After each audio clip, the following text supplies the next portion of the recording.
नमस्कार विद्यार्थियों, वेदांत क्लासेज में आप सभी का हार्दिक स्वागत व अभिनंदन। विद्यार्थियों, हम चर्चा कर रहे थे अरब सागर प्रवाह की जो नदियां हैं उनके ऊपर, और उनमें हमने एक बहुत बड़ा नदी तंत्र पढ़ लिया था जिसका नाम है लूनी नदी तंत्र। और आज की क्लास में हम जो चर्चा करेंगे वो माही नदी तंत्र के ऊपर चर्चा करेंगे। माही नदी का नाम आपने सुना ही होगा। माही नदी भारत के 3 राज्यों में प्रवाहित होती है। कितनों में प्रवाहित होती है? 3 राज्यों में प्रवाहित होती है। सबसे पहले इसका उद्गम होता है मध्य प्रदेश से, फिर उसके बाद में राजस्थान में प्रवाहित होती है, और फिर गुजरात में बहती है। कहाँ पर बहती है? गुजरात में बहती हुई खंबात की खाड़ी में अपना जल ले जाकर गिराती है। और खंबात की खाड़ी पार्ट किसका है? अरब सागर का ही हिस्सा। किसका है? अरब सागर का ही। तो सभी विद्यार्थी आज हेडिंग डाल लें, माही नदी। लिख लिया? सबसे पहले हम माही नदी के अन्य नाम लिखेंगे। क्या लिखेंगे? माही नदी के अन्य नाम।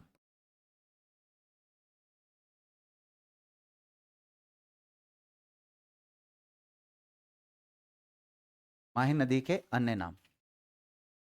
इसे देखो विद्यार्थियों, वागड़ की गंगा कहते हैं। क्या कहते हैं इसको?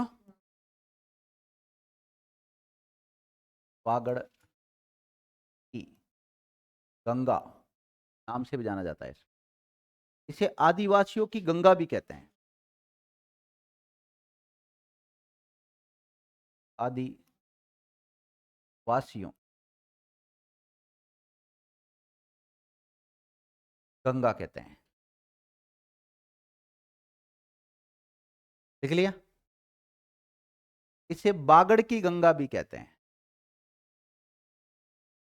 वागड़ या बागड़ है ना? वागड़ की गंगा भी कहते हैं। इसे कांठल की गंगा भी कहते हैं। क्या कहते हैं? कांठल की गंगा। देखो, इसे दक्षिणी राजस्थान की स्वर्ण रेखा भी कहते हैं। दक्षिणी राजस्थान की स्वर्ण रेखा भी कहते हैं।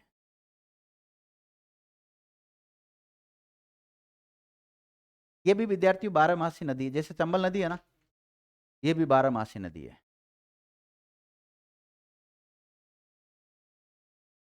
12मासी। सदा नीरा बोल सकते हैं। हाँ, लिख लो 12मासी नदी, क्या दिक्कत है? आ सकता है, नहीं में कौन सा फर्क पड़ रहा है? कुछ भी लिख सकते हैं, नाम भी हो सकता है। सदा नीरा। राजस्थान में 2 नदियां सदा नीरा है, चंबल और माई।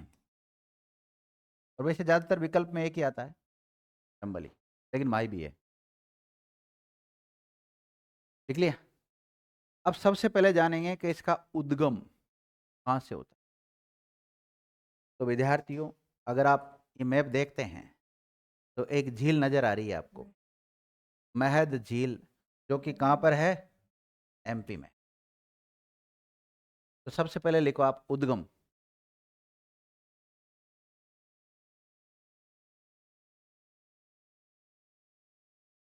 उद्गम।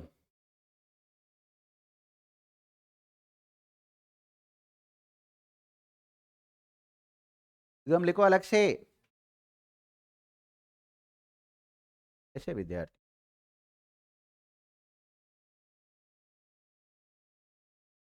ये तो कहता हूँ ज्योग्राफी ले लिया करो।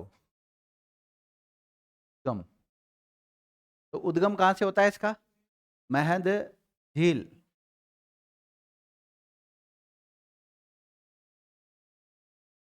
महद झील। और कहाँ पड़ती है? एमपी में पड़ती है। अन्य नाम भी मिल सकता है, ब्रेक में लिख लो। अमरोरू की पहाड़ियों से। कहाँ से?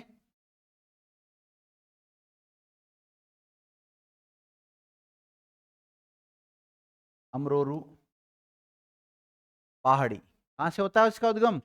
अमरोरू पहाड़ी। और अमरोरू जो पहाड़ी है ये विंध्यन पर्वतमाला ना उसका पार्ट है। विंध्यन पर्वतमाला से इसका, कौन सी पर्वतमाला से? और ये कहाँ पर है ये अमरोरू की पहाड़ियाँ? यह है सरदारपुरा गांव में। कहाँ पर है?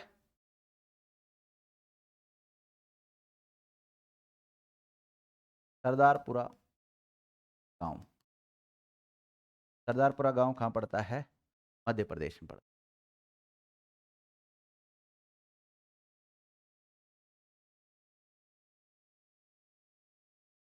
लिख लिया? अगला फैक्ट लिखो, प्रवाह क्षेत्र लिख लो। ये भारत के 3 राज्यों में प्रवाहित होती है।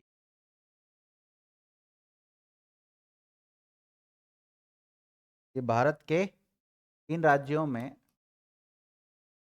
प्रवाहित होती है। सबसे पहले, फिर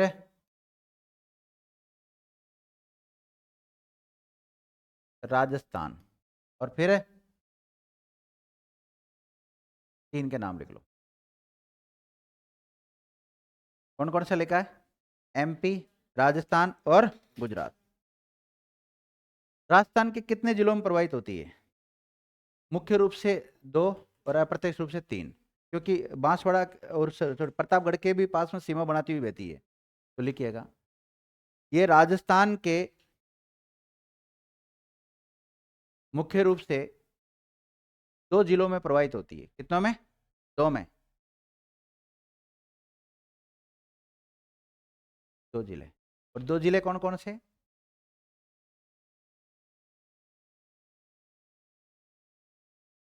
बांसवाड़ा और दूसरा डूंगरपुर।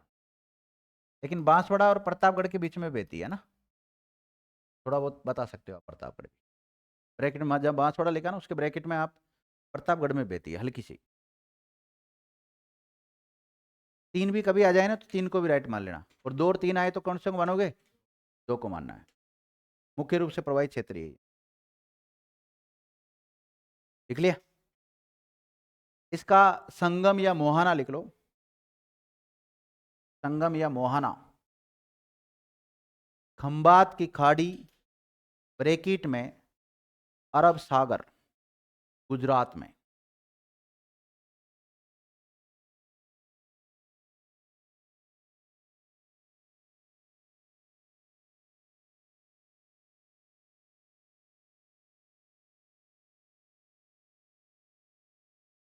लिख लिया?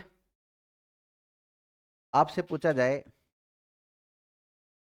ये जो माही नदी है ये कौन सी जगह पर राजस्थान में प्रवेश करती है? तो बांसवाड़ा जिले में प्रवेश करती है। कहाँ पर?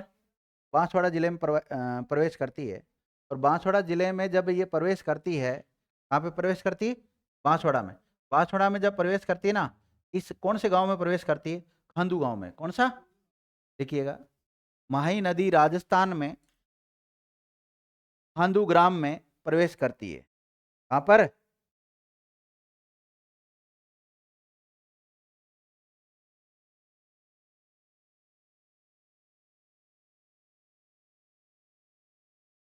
दिखा रखा है किसमें? ये दिखा रखा थोड़ा सा है ना, यहाँ से खांदू ग्राम में प्रवेश करती है। देख लिया? खांदू ग्राम में प्रवेश करती है। देख लिया?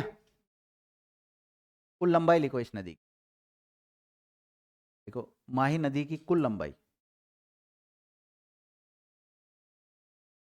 है, कोई बात नहीं, इसके सामने आ रही हो तो लिख लो। माही नदी की कुल लंबाई कितनी है? 576 किलोमीटर। 576 किलोमीटर। इसमें से राजस्थान में 171 किलोमीटर बहती है।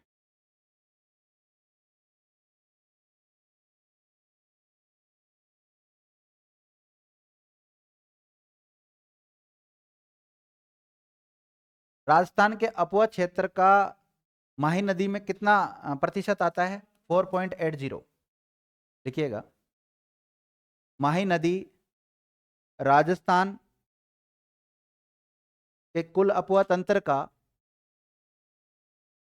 4.80% कवर करती है।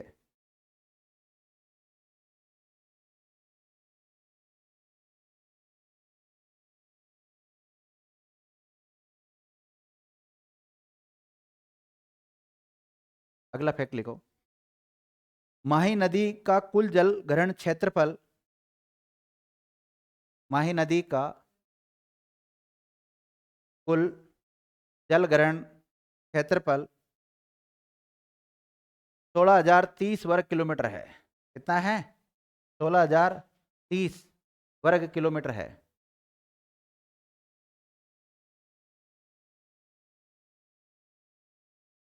देखो, माही नदी का सर्वाधिक जल ग्रहण क्षेत्रफल वाला जिला बांसवाड़ा है।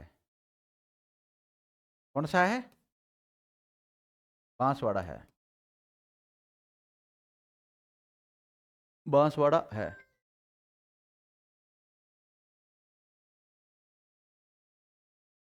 लिख लिया?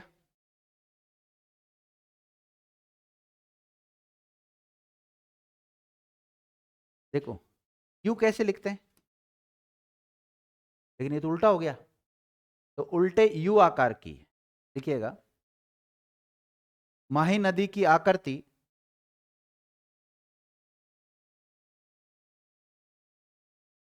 अंग्रेजी के उल्टे यू के समान है। माही नदी की आकृति कैसी है? अंग्रेजी के उल्टे यू के समान है। वैसे यू तो यूं लिखते हैं, अब इसको उल्टा कर दो, बनना ना उल्टा यू, उल्टे यू के समान है। और जब करक रेखा इसको काटेगी ना, तो उसके बाद में अंग्रेजी के ए की आकृति बनाती है। लिखिएगा अगला फैक्ट, यही लिख लो, जब कर्क रेखा माही नदी को काटती है,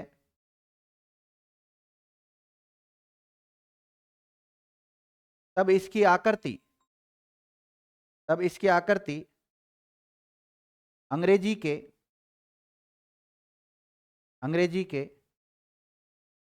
यू के समान, नहीं सॉरी, अंग्रेजी के ए के समान हो जाती है। कैसे हो जाती? अंग्रेजी के ए के समान हो जाती है, तब ऐसी हो जाती है इसकी आकृति। होगी ना ये वाली? ये बीच में कर्क रेखा काट देगी, जैसे मैं चित्र बताऊं आपको। अगर ये काटेगी तो ए बन गया ना, ये देखो, ये क्या बन गया? ए बन गया। और जैसे अगर इस कर्क रेखा को हम हटा देते, वैसे मान के चले, तो उल्टा यू आकार की होगी, है ना।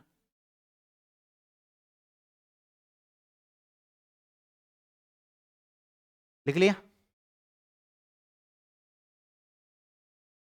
अगला फैक्ट लिखो, माही नदी कर्क रेखा को 2 बार काटती है।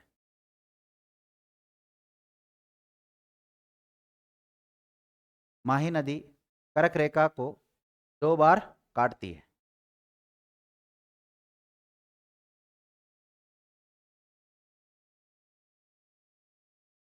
माही नदी कर्क रेखा को 2 बार काटती है। काट रहे हैं ना विद्यार्थियों? ओके, अगला फैक्ट लिखो, ऐसे वो वैश्विक संदर्भ में भी हमने लिख रखी है, लिम्पोपो और जाइरेर वगैरह लिख रखी, तो यहाँ लिखाने की कोई आवश्यकता वैसे नहीं है। लिखिएगा, वापस बोलना क्या लिखा था आप लोगों ने? जहाँ कर्क रेखा लिखा है ना, उसके ब्रैकेट में ऐसे लिख लेना 23.5 डिग्री उत्तरी अक्षांश, क्योंकि कई बार अक्षांश के बारे में पूछ लेते हैं कि कौन सा अक्षांश कर्क रेखा इसको माही को 2 बार काटता है। 23.5 डिग्री उत्तरी अक्षांश।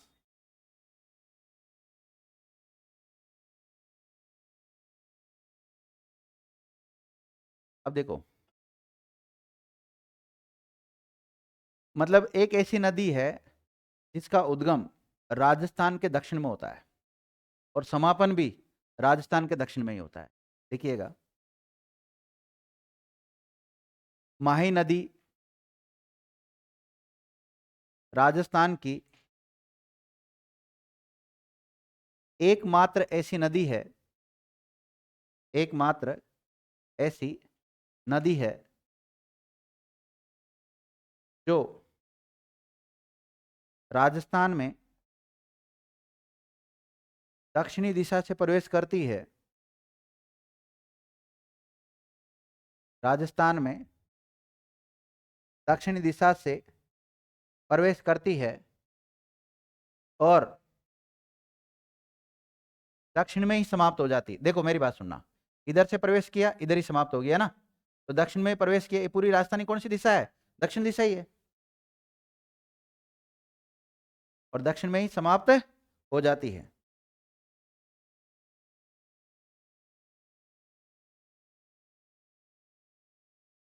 अगला एक और फैक्ट लिख सकते हो, इसी से संदर्भ में है। देखो माही नदी राजस्थान के दक्षिण दिशा में बहती है ना, कहाँ पे बहती? दक्षिण दिशा में, लेकिन उत्तर की ओर प्रवाहित होती है। दक्षिण की तरफ से तो उद्गम हो रहा है, लेकिन ये नदी कैसे बह रही है? उत्तर की तरफ, उत्तर की तरफ बहती हुई थोड़ी सी फिर दक्षिण की तरफ, और जो गुजरात का महिसागर जिला है उसमें प्रवेश कर जाती है। देखिएगा, माही नदी राजस्थान में दक्षिण की ओर से प्रवेश करती है, दक्षिण की ओर से प्रवेश करती है तथा दक्षिण की ओर से प्रवेश करती है तथा उत्तर दिशा में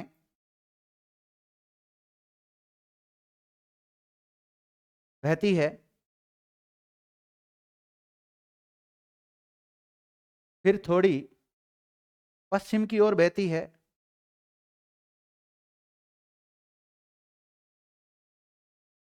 तथा पुनः दक्षिण की ओर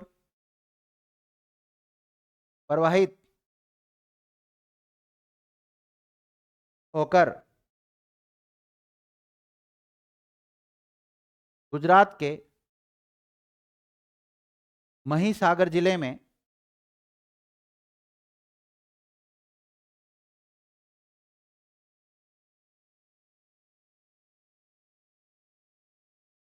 गुजरात के महिसागर जिले में प्रवेश करती है।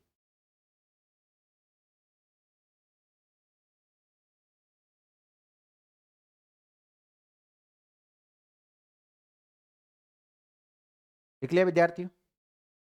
अब देखो, इसमें एक डैम बन रखा है, माही बजाज सागर बांध। माही बजाज सागर बांध बांसवाड़ा में है। कहाँ पर है? बांसवाड़ा में। उसके बाद में ये नदी प्रतापगढ़ और बांसवाड़ा के बीच में सीमा बनाती है, और उसके बाद में आगे जाती है तो बेणेश्वर धाम आता है, और बेणेश्वर धाम के बाद में डूंगरपुर और बांसवाड़ा के बीच में भी सीमा बनाने का काम करती है। तो लिखिएगा, माही नदी, अगला फैक्ट लिखो, माही नदी माही बजाज सागर बांध के बाद में, माही नदी माही बजाज सागर बांध के बाद में बांसवाड़ा और प्रतापगढ़ की सीमा बनाती है तथा बेणेश्वर धाम के बाद में, बेणेश्वर धाम पता है डूंगरपुर में ना, बेणेश्वर धाम के बाद में डूंगरपुर और बांसवाड़ा के बीच में सीमा बनाती है। देखो, माई बजाज सागर बांध आ जाता ना, उसके बाद में तो जब ये नदी प्रवाहित होती, बांध के बाद में भी तो नदी प्रवाहित होगी, तो उसके बाद में किसके बीच में सीमा बनाती है? बांसवाड़ा और प्रतापगढ़ के बीच में। फिर और आगे जब नदी चलेगी तो बेणेश्वर धाम आएगा, बेणेश्वर धाम के बाद में डूंगरपुर और बांसवाड़ा के बीच में सीमा बनाएगी। यानी कि माही बजाज सागर तक ये केवल बांसवाड़ा जिले में प्रवाहित होती है। फिर उसके बाद में माही बजाज सागर बांध आ जाता है, तो उसके बाद में और ऊपर की तरफ चलेगी, तब किसके बीच में सीमा बनाएगी? दो के बीच में, इधर प्रतापगढ़ आ जाएगा, इधर बांसवाड़ा आ जाएगा। फिर आगे चलेगी तो बेणेश्वर धाम अकेले डूंगरपुर में बहेगी, फिर डूंगरपुर में बहने के बाद फिर उल्टी घूमेगी ना जब, तो इधर आ जाएगा बांसवाड़ा, इधर आ जाएगा डूंगरपुर, दोनों के बीच में सीमा बनाएगी। थोड़ा सा मैप में दिखा देता हूँ। देखो जैसे इसने प्रवेश किया यहाँ पर है ना, तो यहाँ प्रवेश करते ही खादूग्राम से प्रवेश करेगी बांसवाड़ा से। प्रवेश करने के बाद में इस पे बांध बना हुआ है माई बजाज सागर बांध, जो कि बांसवाड़ा में स्थित है। कहाँ पे लोकेटेड है? बांसवाड़ा में। फिर यहाँ बजाज माई बजाज सागर बांध बनने के बाद में प्रतापगढ़ और इसके बीच में सीमा बनाएगी इधर, ठीक है। फिर उसके बाद में वापस किस में आ जाएगी? ये डूंगरपुर की तरफ आ जाएगी। किधर आ जाएगी? डूंगरपुर की तरफ आ जाएगी। डूंगरपुर में आने के बाद में डूंगरपुर में बहेगी और वहां पर एक बांध बना हुआ है, सॉरी बांध तो बाद में पढ़ेंगे, पहले बेणेश्वर धाम बना हुआ है। बेणेश्वर धाम बनने के बाद फिर वापस घूम जाती है और फिर बांसवाड़ा और डूंगरपुर के बीच में, दोनों के बीच में क्या बनाती है? सीमा बनाती है। और फिर लास्ट में जाके गुजरात की तरफ चल जाती है और यहाँ पे पड़ता है महिसागर जिला। कौन सा? महिसागर जिला। तो ये गुजरात में प्रवेश करती है और इधर एमपी से आई है और ये राजस्थान वाला पार्ट है जिसमें बही है, ठीक है। और यहाँ पे एक मैदान का निर्माण भी होता है जिसे माही बेसिन या माही का मैदान कहते हैं, जो कि राजस्थान के पूर्वी मैदान जब हम पढ़ते हैं उसमें पढ़ते हैं इसको। विद्यार्थियों आज माही नदी कंप्लीट नहीं हो सकती, नेक्स्ट क्लास में हम माही नदी के बारे में जो और फैक्ट बच जाते हैं उसके ऊपर चर्चा करें। धन्यवाद विद्यार्थी।